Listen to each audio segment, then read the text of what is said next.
müsəlman, dindar bir kimsə ilə 99% eyni düşünən ateist ola bilərmi? Dəyərli dinləyicilər. Görün nə yazın. Şeyxanələr şeyxi, dostum və mənimlə 99% eyni düşünən insan. Allahu Akbar. Lakin bu dəfə bu şoka düşüb də. Yəni 99% eyni düşünən insan bu dəfə bu zındığın danışığından şoka düşüb. İndi baxın özünüzdə qiymət verin dəyərli dinləyicilər. Söz sizdə. Bu günləri qadın kişisiz uşaq dünyaya gətirə bildiyi halda kişi özü uşaq dünyaya gətirə bilirmi? Bir misal.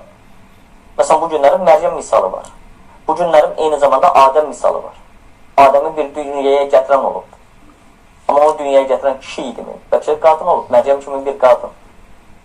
İnsanın yaranması ilə bağlı Qurana baxdığımız zaman düzdür, bəziləri bunu belə qəbul edirlər ki, insan palçıqdan yaranır, sonra müxtəlif torpağın xüsusiyyətlərə malik sulu versiyası olan palçıq, sonra palçığın qurumuş versiyası və s. kimi belə bir ifadələr işlədirlər.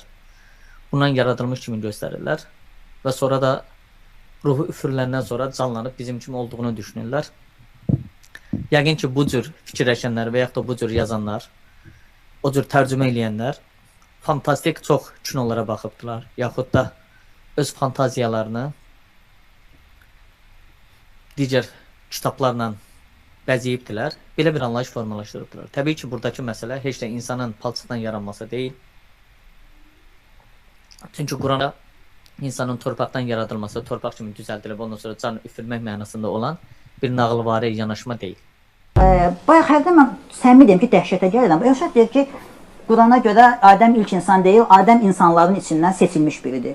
Şeyx, sən başıva dönüm. Quranda neçə yerdə... Şeyx deyil, Elşad şeyx deyil. İndi biz dost kimi zarafatla öz aranızda Şeyx Hüsamın sonra tətilində deyir. Quranda neçə yerdə yazılıb ki, Allah Adəmi palçıqdan yaratdı, sonra ona ruh üfürdü. Yəni mənim yadımda qalan bir 12-13 yerdə bu yazılıb da ki, ilk insan kimi palçıq... Yəni 99% bütün məsələlərdə razılaşıb bu ilə ateist. Amma bir dənə məsələ o da budur.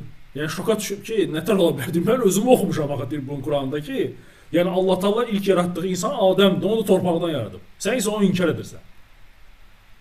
Allahu Ekber.